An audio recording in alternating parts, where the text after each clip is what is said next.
Assalamualaikum warahmatullahi wabarakatuh.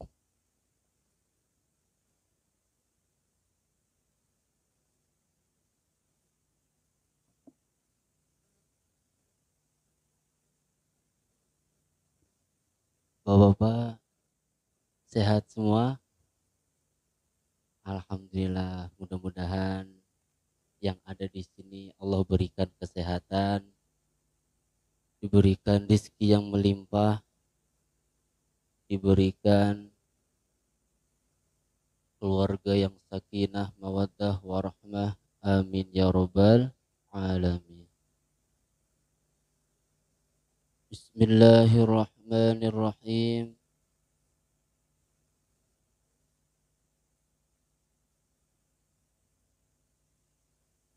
Alhamdulillahi rabbil alamin.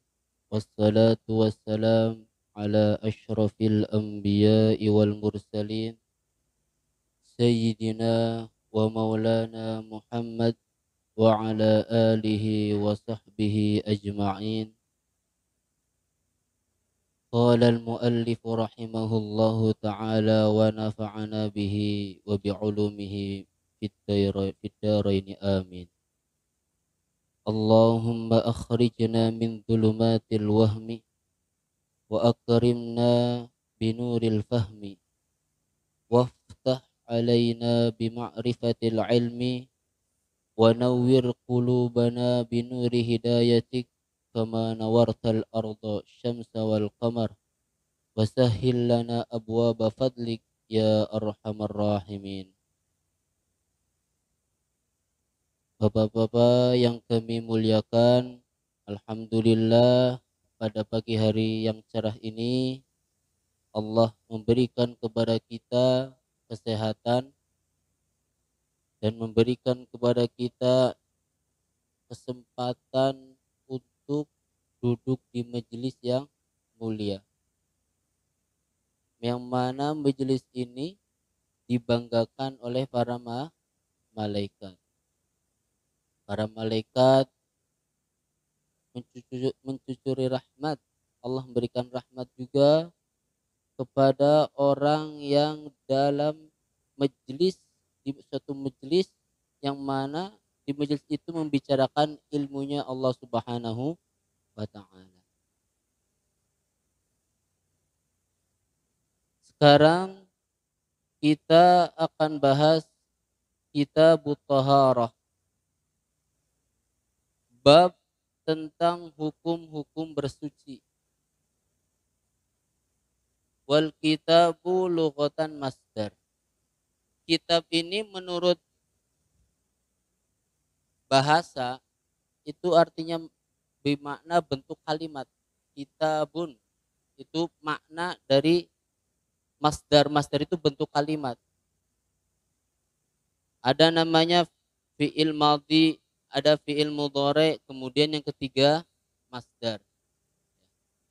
Jadi kitab ini secara bahasa adalah bentuk kalimat.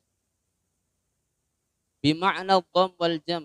Maknanya itu dham, mengumpulkan. Jadi kitab al-fiqh apa namanya? At-targhib atau kitab at-taqrib atau kitab Fathul Mu'in. Itu satu kitab itu isinya kumpulan pembahasan masalah fikih atau kitab Usuluddin. Itu kitab itu mengumpulkan dalam isi kitab itu isinya tentang masalah tauhid atau kitab Fathul Bari itu isinya kitab-kitab mengenai tentang hadis. Ya. Jadi kumpulan suatu kumpulan menurut bahasa. Wa istilahan menurut istilah kitab itu ismun li jismi minal ahkam, nama suatu jenis dari beberapa hukum. Itu menurut istilah. Ammal bab, adapun bab, fa ismu li naw'in mimma dakhala tahta dzalikal jinsi. Bab adalah bagian suatu macam yang masuk dalam jenis itu. Contoh, ini kitab fikih. Ada bab taharah, ada bab taharah, ada bab istinja, ada bab sholat. Itu bab itu masuk dalam suatu jenis dalam kitab itu. Ya. Ada bab wudu. Ya. Kemudian wa taharatu bi fathit ta lughatan. Taharah menurut bahasa adalah an-nadhafah. Taharah menurut bahasa adalah an-nadhafah. Wa amma syar'an fa fiha tafasirul katsirah.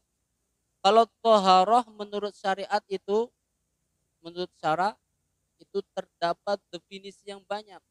Minha qauluhum, sebagian ucapan para ulama, pendapat para ulama, fi'lun ma tustabahu bihi shalah.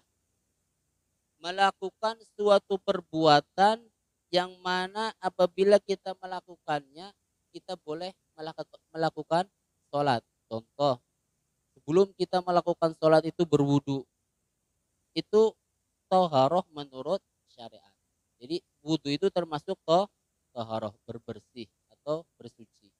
Ya, itu jadi toharoh menurut istilah fi'lun ma tustabahu bihi shalah. Melakukan suatu perbuatan yang mana dibolehkan untuk sholat. Seperti apa tadi? Wudu, tayamum, ya, mandi wajib. Ya. Kalau orang sebelum wudu sholat, maka sholatnya tidak sah karena tidak mengikuti syarat-syaratnya kurang. Syaratnya harus bersuci. Wa izalatun najasa, dan menghilangkan najis. Kalau orang setelah buang air kecil kemudian langsung sholat, belum cebok, maka sholatnya tidak. Wa ammat tuharoh bitommi, kalau tuharoh tadi toharoh bahasa bersih. Sekarang tuharoh artinya adalah ismu li baqiyatil ma, sisa air yang digunakan bersuci.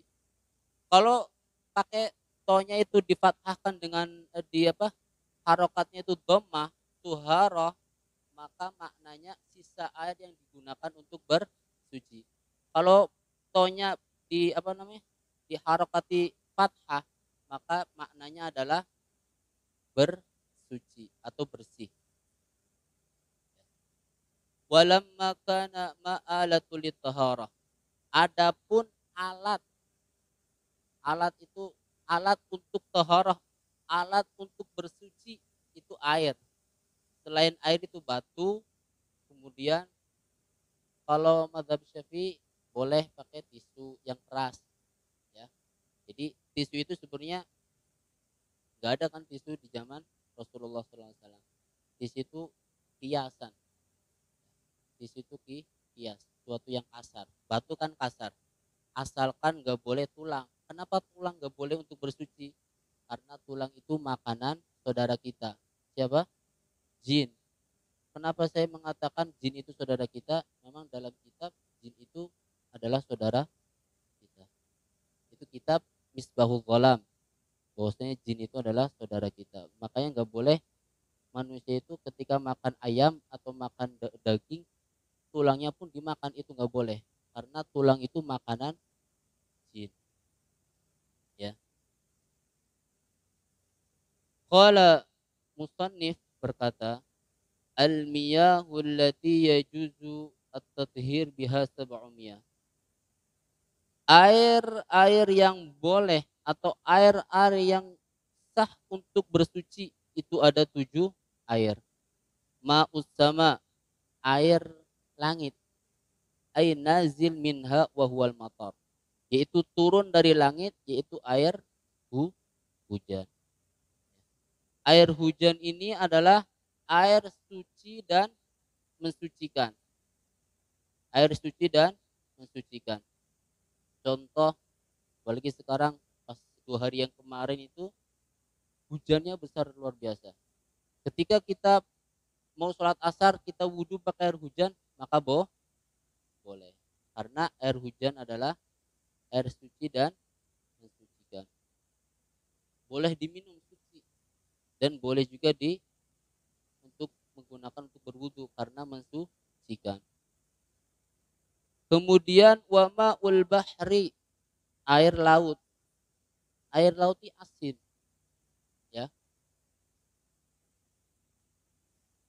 Ada juga tawar karena dalam surat apa? Surat Asy-Syu'ara juz 19 Allah menjelaskan bahwasanya ada suatu lautnya apa? Laut itu tidak misah. Laut itu bersatu, cuma rasanya berbeda. Ada yang tawar, ada yang asin. Benar nggak, Pak? Di negara mana, Pak? Mesir kalau nggak salah ya. Ya. Ada air, ada lautan yang mana lautan itu benar-benar air lautannya menyatu, cuma rasanya berbeda. Di sebelah kanan itu tawar, sebelah kiri asin, ya. Itu suci mensucikan, mau asin mau tawar tetap suci dan mensucikan. Kalau kita habis maaf habis berjima dengan istri, kemudian kita kebetulan rumah kita dekat pantai, kita langsung jeblung apa? Langsung langsung ke laut gitu, mandi wajibnya langsung ke laut, maka boleh, ya. Jadi ada sebuah kisah di zaman Nabi ini, pas ketika itu sahabat sama Rasulullah lagi pergi sama sahabat dengan Rasul lagi pergi menggunakan dengan perahu lah, zaman dahulu kan perahu. Habis itu sahabat ini ada air, pas itu air ini kalau diminum tidak cukup untuk berwudu, tidak cukup untuk berwudu. Sahabat bertanya, apakah boleh berwudu atau tahu bima il bahri? Apakah saya boleh berwudu dengan air laut? Maka jawaban Rasulullah, huwa tahurun ma'uhu wa hillu maitatuhu. Air laut itu suci dan mensucikan, kata Rasul, ya. Dan wal hillu maitatuhu, dan halal bangkainya. Jadi kata Rasul di sini hadis yang pertama kali ditulis oleh Imam Ibnul Hajar Al-Asqalani dalam kitabnya Bulughul Maram, ya. Ya. Itu al-hillu maitatu, dan halal bangkainya. Jadi bangkai laut itu kata Rasul halal. Apa saja yang ada di laut, ular laut halal menurut mazhab Syafi'i. Tapi menurut mazhab Imam Abu Hanifah, halal hewan yang di laut yang halal hanya ikan. Kalau mazhab Syafi'i semua bangkai yang di laut halal. Kuda laut halal. Ya. Coba lagi yang di laut. Paus itu ikan ya.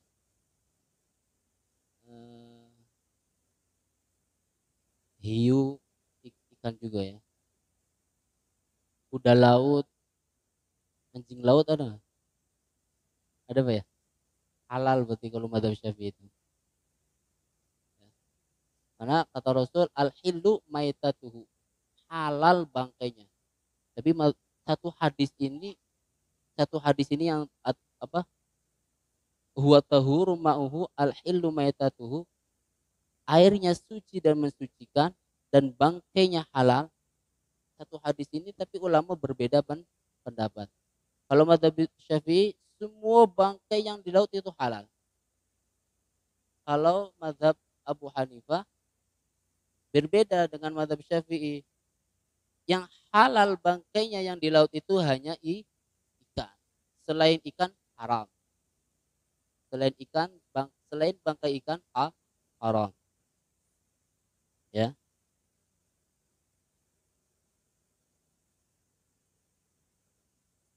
Kemudian wa ma'un nahri, air sungai. Air sungai. Enak kalau hidup di gunung ya, dekat sungai. Setiap subuh atau pagi ya, mendengar percikan air ya. Itu sangat nikmat. Habis kita mau sholat, kemudian wudhu di mana? Di sungai. Itu sungai itu boleh untuk bersuci, tapi jangan seperti zaman dahulu ya. Itu orang-orang itu kan sekarang masih ada nggak ya? Orang-orang BAB di sungai, kencing di sungai. Itu kalau ngalir, kemudian kita wudhu, pas ada apa namanya kotorannya, maka nggak boleh. Tapi kalau nggak ada nggak apa-apa, karena air kencing itu tidak bisa merubah satu sungai. Kalau nggak mungkin kan, karena setiap seseorang itu buang air kecil ke sungai pasti akan hilang rasanya, karena apa? Arus sama airnya. Kecuali kita di sumur, di sini ada ma'ul bi'ri, air sumur.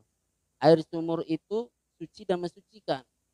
Tapi kalau seandainya kita masukkan bangkai ayam, contoh 5 ayam, kalau satu ayam itu masih kita ambil. Contoh satu ayam atau 5 ayam, kemudian 5 hari, 10 hari, sampai sebulan tidak diambil, rasanya bau. Hilang kan? Hilang rasa aslinya. Ya, hilang rasa aslinya. Maka air itu menjadi mutanajis, air yang terkena najis. Tapi kan ada di bapak-bapak di komplek kita kan, ketika kita ngebor air, ada yang warnanya kuning, ada warnanya putih jernih, benar nggak Pak? Ketika kita ngebor air, kemudian airnya itu warnanya dari asalnya udah kuning atau berminyak, maka itu tetap suci dan mensucikan, karena dari asal buminya itu udah kuning atau enggak udah berminyak, maka itu airnya masih suci dan mensucikan ya. Kecuali yang tadi air sumur yang tadinya jernih, kemudian kita masukkan najis atau bangkai ya, maka kemudian bisa merubah tiga sifat: warna, rasa, dan bau. Ketika salah satunya berubah, maka menjadi najis ya. Wa ma'ul aini, air mata air. Wa ma'ul salji, air salju. Kalau air salju kan keras ya, harus dicairkan dulu. Wa ma'ul baradi, air embun. Kalau di Puri Andika alhamdulillah air embunnya masih berada ya. Tapi kalau di kota-kota itu kadang susah nyari air embun. Wa yajmi'u hadhihi sab'ah qauluka, 7 yang air tadi itu terkumpul manazzala minas sama, apa-apa yang turun dari langit, wa ma au naba'a minal ard, atau keluar dari air laut, keluar dari bumi. Selain air hujan itu keluar dari bumi, hanya air hujan yang turun dari langit. Jadi dari 7 itu adalah air yang turun dari langit dan keluar dari bumi, itu suci dan mensucikan. Itu suci dan mensucikan. Ya. Kemudian tumal miyah tangqasimu ala arba aqsam. Kemudian air-air itu terbagi menjadi 4 macam. Yang pertama, qahirun fi nafsihi mutahhirun li ghairihi. Suci zatnya, airnya suci. Ada air suci tapi tidak mensucikan, ada air suci tapi makruh, ada air yang benar-benar itu udah najis ya. Ini zat airnya suci, dan mensucikan. Contohnya tadi 7 air tadi. Contohnya apa? 7 air. Air sungai, air laut, kemudian air hujan, mata air, air embun, air salju, ya. Kemudian apa tadi? Air embun, ya udah ya. Itu semuanya suci dan mensucikan. Zat airnya, air hujan itu zatnya suci dan mensucikan, boleh untuk bersuci, boleh untuk wudhu, boleh untuk mandi wajib, boleh untuk apa? Ya berwudhu ya, itu boleh. Zatnya suci dan mensucikan.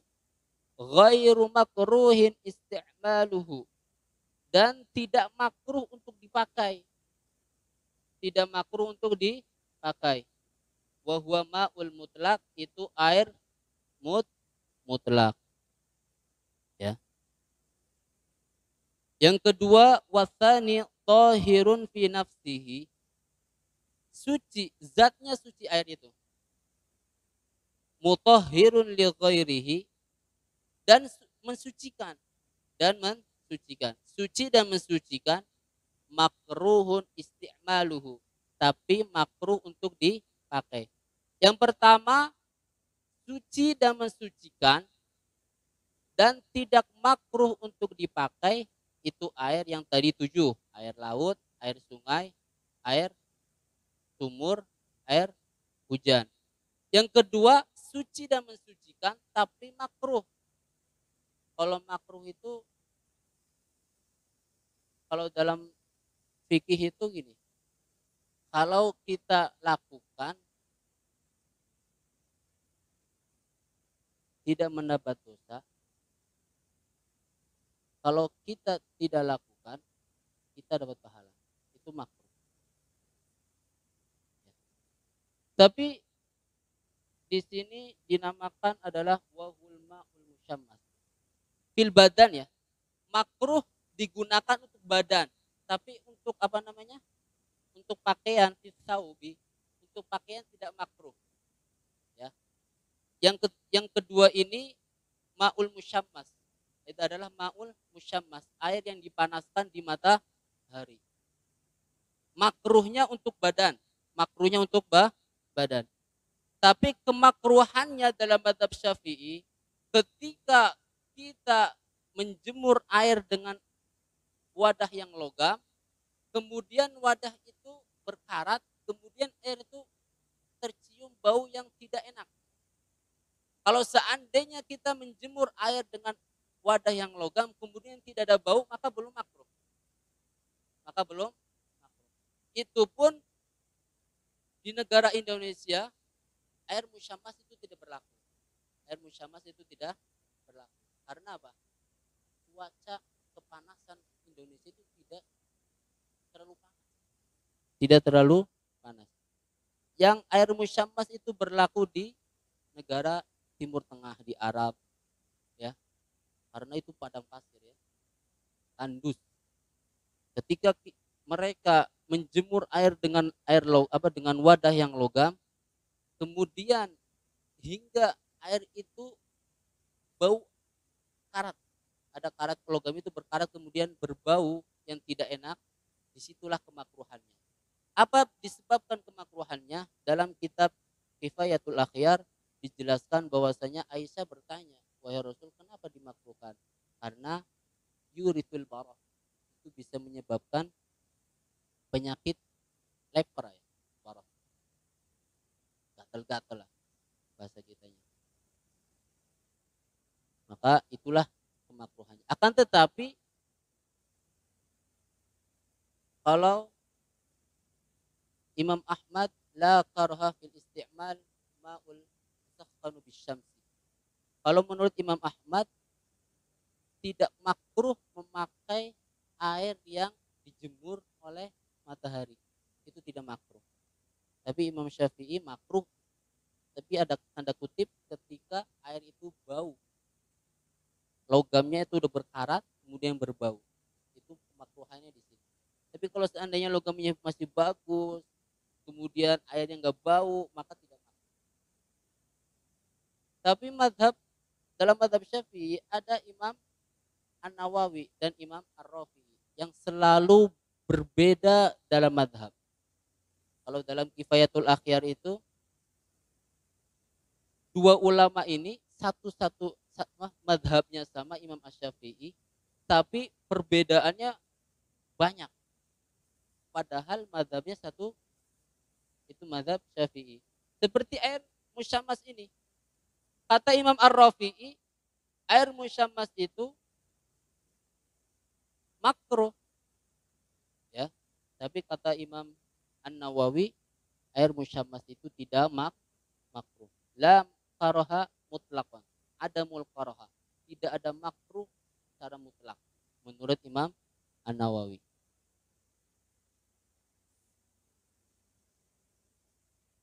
Air musakhan bi ta'thiri syamsi fi.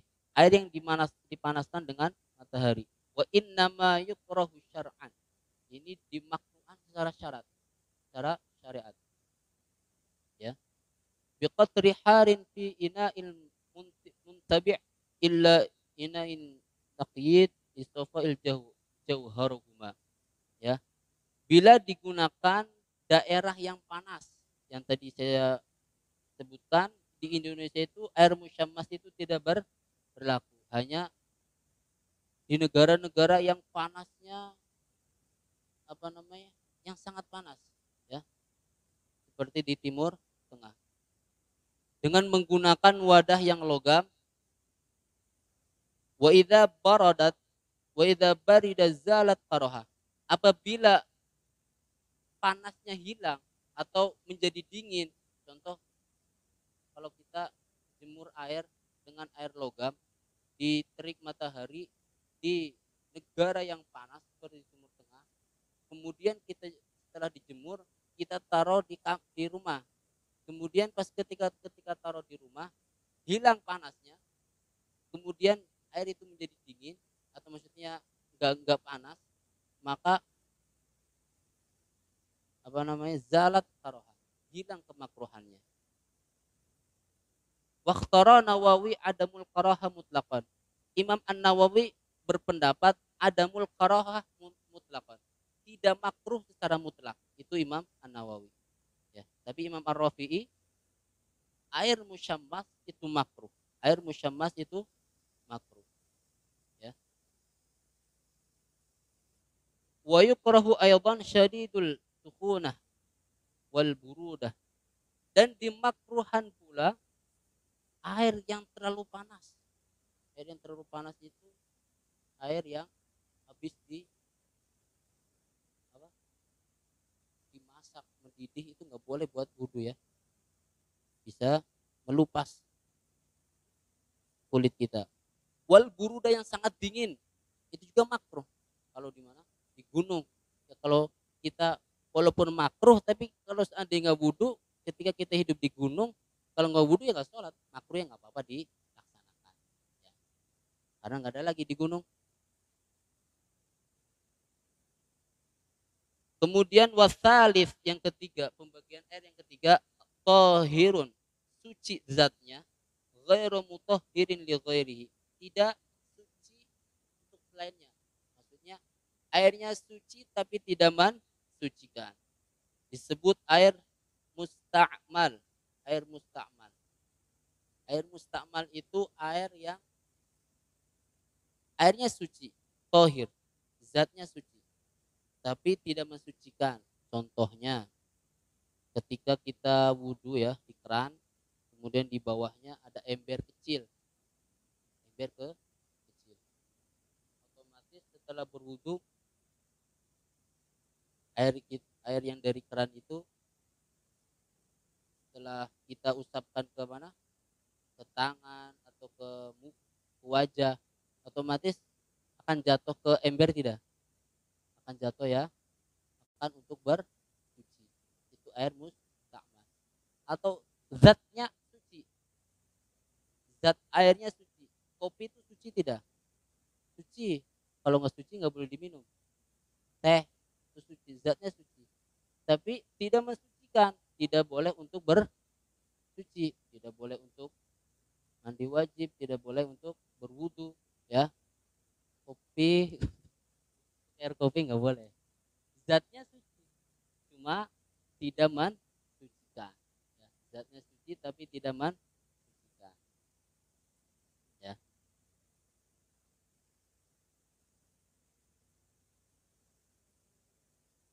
Kalau Imam Malik, yasihul wudu bima il musta'mal walakin yakrahu faqat. Kalau Imam Malik itu boleh sah wudu dengan air mustakmal, ya. Walakin akan tetapi yakrahu faqat, tetapi makruh saja. Kalau Imam Syafi'i tidak boleh berwudu dengan air mustakmal karena apa? Tohirun fi nafsihi ghairu mutahhirin li ghairihi, suci, zatnya suci tapi tidak mensucikan, ya. Yang keempat, wal qismus rabi ma'un najas, air najis, ay mutanajis. Ada air najis, air kencing itu najis. Ada air mutanajis, air yang terkena najis. Beda Pak ya? Air najis dengan air mutanajis, ya. Kalau air najis itu zatnya udah najis seperti air kencing, ya. Tapi air mutanajis zatnya suci tapi terkena najis. Contohnya kolam kolam renang. Itu kan itu lebih dari 2 kulah, ya. Suci dan mensucikan, ya. Itu airnya suci dan mensucikan. Tapi ketika dimasukkan suatu yang najis, bangkai atau apa saja, kemudian bisa merubah warna, bau, itu bisa dinamakan air mutanajis. Yang tadinya suci kemudian kemasukan najis, maka dinamakan mutanajis. Kalau air najis, zat airnya itu udah najis, ya. Wahwa kismani, itu ada 2 macam. Ahaduha qalil, yang pertama adalah airnya sedikit. Wahwa alladhi halat bihin najasah, yaitu air yang terkena najis di dalamnya taghayyara amla. Kalau airnya sedikit kemudian kemasukan najis, 1 ember kecil, kemasukan air kencing anak kita yang umur 5 tahun atau umur 10 tahun, itu air itu berubah atau tidak berubah, maksudnya berubah warna, bau dan rasanya berubah atau tidak, tetap najis. Ajma'al ulama annal ma' mutaghayyir bi hadhihi asnafit thalathah wa huwa najis. Ulama sepakat tentang air yang sedikit kemudian berubah salah satu dari 3 sifat yang tadi, warna, kemudian bau dan rasa, maka disebut air mutanajis, air yang terkena najis. Itu ulama sepakat, nggak ada yang berbeda pendapat, ya. Wa huwal hal annahul ma dunal qaid kullatain, yaitu kondisi yang tadi yang berubah atau tidak berubah, itu airnya kurang dari 2 kula. Airnya kurang dari 2 kula. Tapi ada istisna, ada pengecualian. Kalau seandainya air yang tadi, yang 1 ember tadi, kemasukan hewan yang tidak mengeluarkan darah, contohnya apa? Lalat, ya. Itu masih suci, tidak mutanajis, ya. Masih ada pengecualian. Wa dzalikan najasa allati la yudraka at-tarfu. Begitupun najis yang tidak nampak mata. Najis yang tidak nampak mata itu percikan air kencing. Itu tidak nampak oleh mata kita. Oleh indera mata kita, percikan air kencing itu tidak nampak, ya, saking kecilnya, ya. Maka itu ma'fu, maaf. Wa yustasna aidan surah madhkurah fil mabsutat, dan beberapa yang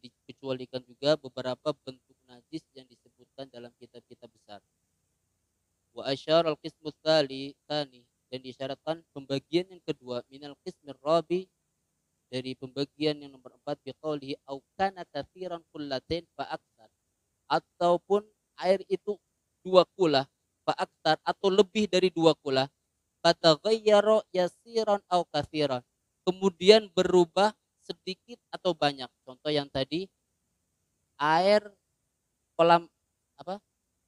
Kolam renang. Itu airnya banyak.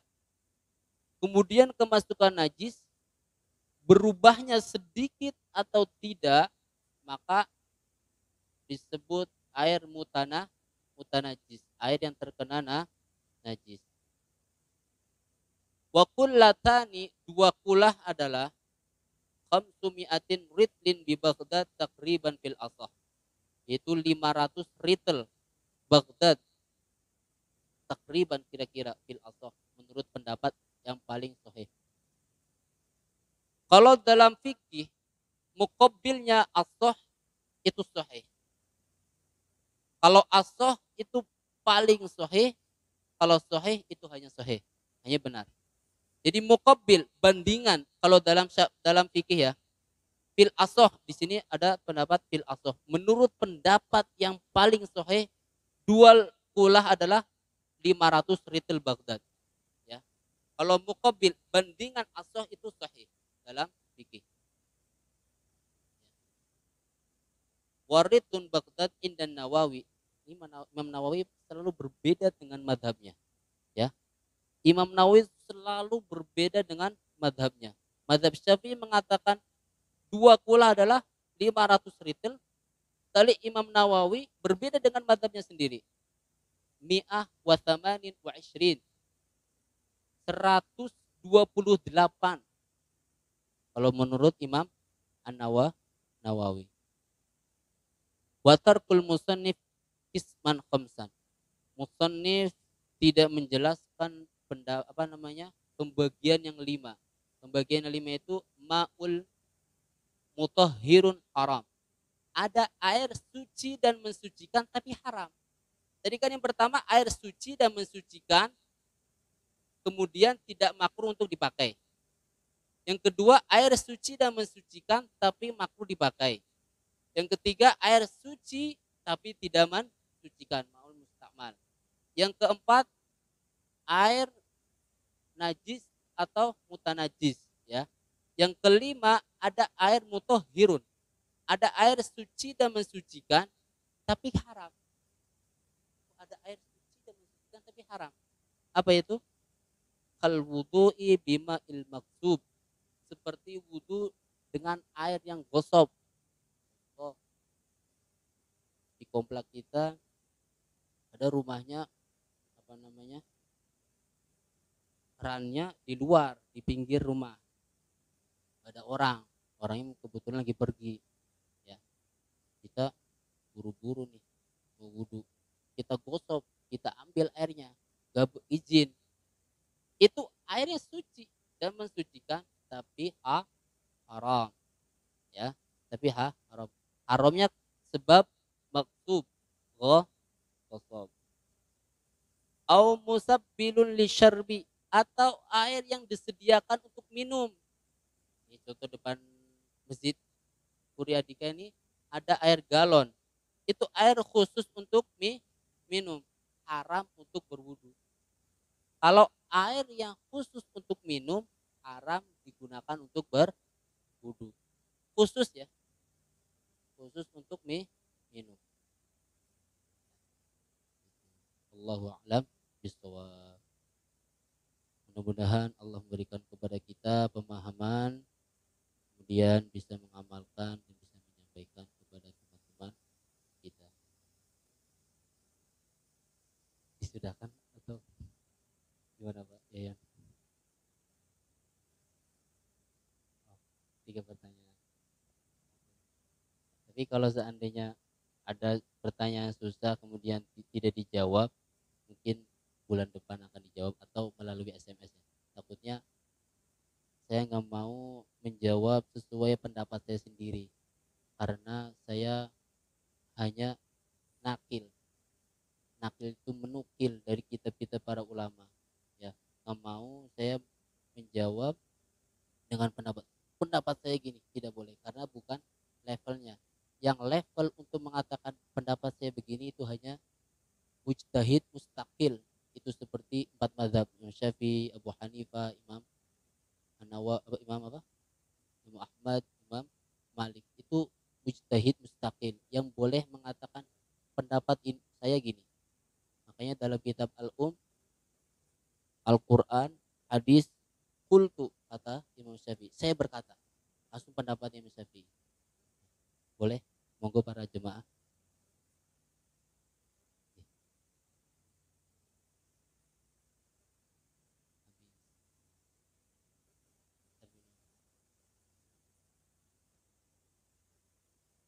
Itu air minumnya banyak atau enggak, Pak? Banyak atau banyak? Airnya banyak gak itu? Nah, berapa botol? Kalau keadaannya begitu, maka boleh. Yang di sini diharamkan di sini adalah di zaman Nabi itu di mana? Di Masjid Madinah itu dulu, makanya sekarang juga masih ada ya. Air ya kayak galon dulu kan, kalau di sana kan bukan galon ya, air zam-zam ya. Itu benar-benar yang disediakan di masjid, benar-benar untuk minum. Itu yang tidak boleh. Karena kan apa namanya, dalam takmir masjidnya atau pengurus masjidnya ini air buat minum, bukan buat apa-apa. Ya, kalau buat wudhu maka haram. Tapi kalau airnya habis, kemudian kita beli air mineral atau air aqua, maka boleh kita untuk berwudhu. Ya. Air aqua kita beli, kemudian kita berwudhu, boleh. Tapi kalau air yang disediakan oleh pengurus masjid, kemudian ditaruh di masjid untuk kita berwudhu di situ, maka nggak boleh. Ya. Ya.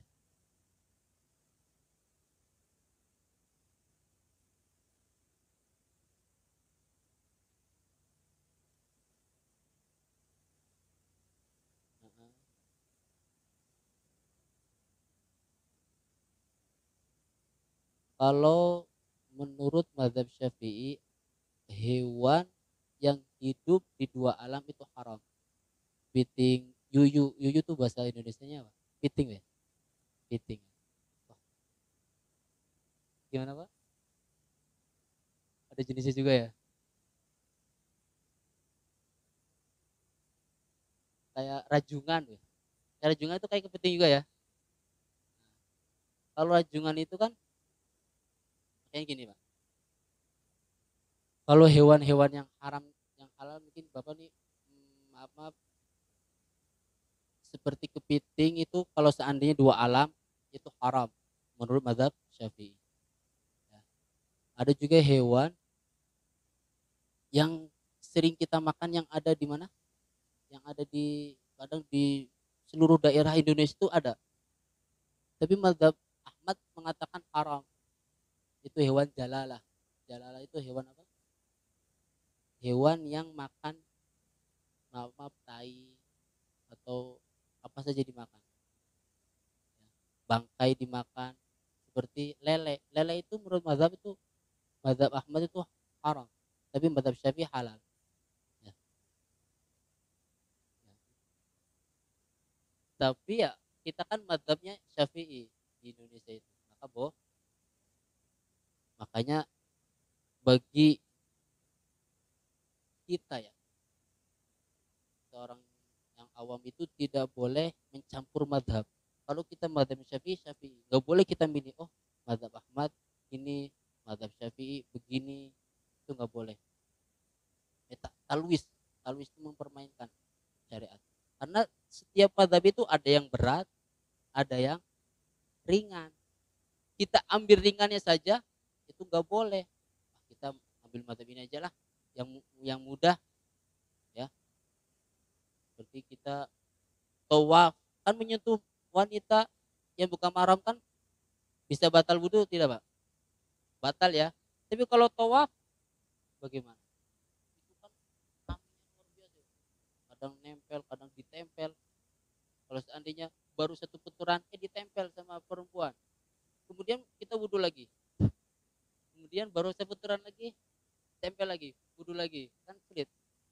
Di situ baru kita ngambil madhab, masih madhab Syafi'i, cuma kita ngambil dari ulama Syafi'iyah yang berbeda dengan madhabnya, seperti Imam Haromain. Imam Haromain ketika tawaf, ini hanya ketika tawaf saja, selain tawaf nggak boleh. Ketika tawaf kita disentuh atau kita menyentuh atau kita tersentuh dengan apa, wanita yang bukan mahram, maka tidak batal. Masih madhabnya Syafi'i, tapi ulamanya berbeda dengan madhab. Itu boleh. Kemudian itu lagi atau udah Pak? Cukup ya. Gimana?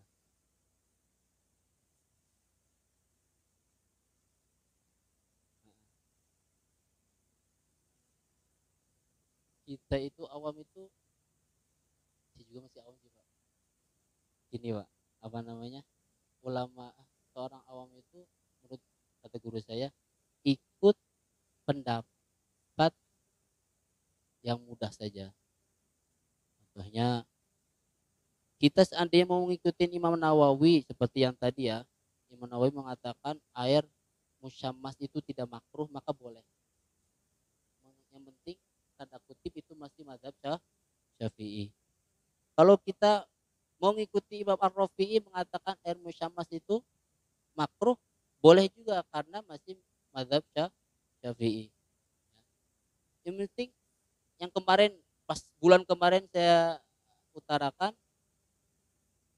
bermadhab itu tidak harus sama pendapatnya, karena banyak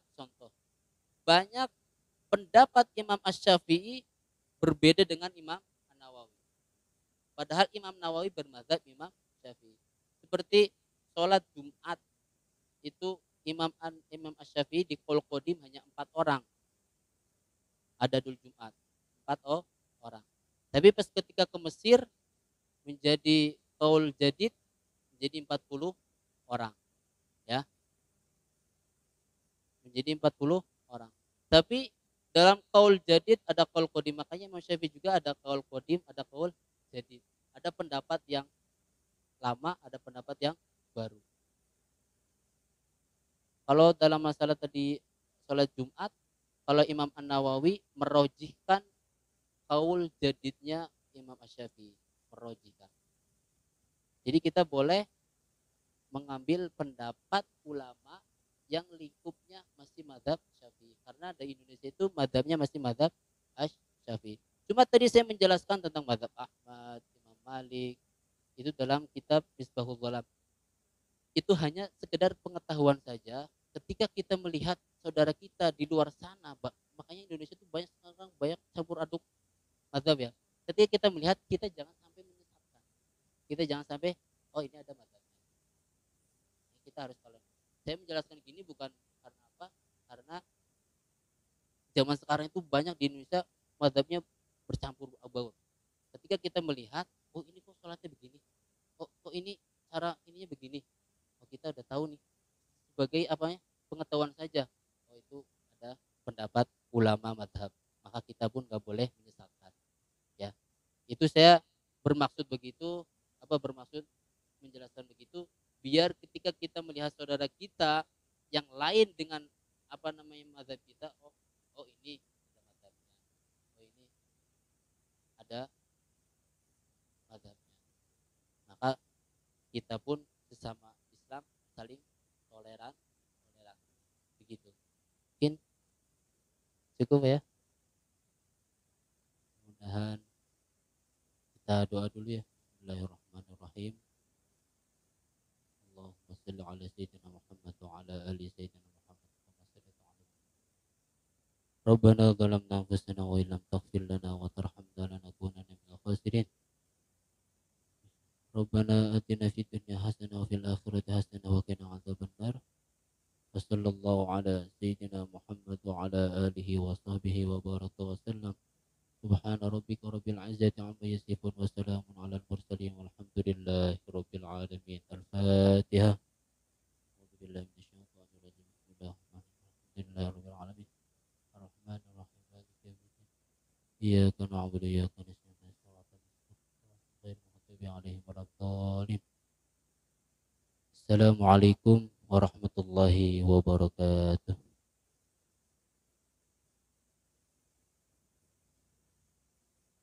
Assalamualaikum warahmatullahi wabarakatuh. Alhamdulillah, Allahumma sholli wa sallim ala sayyidina Muhammad wa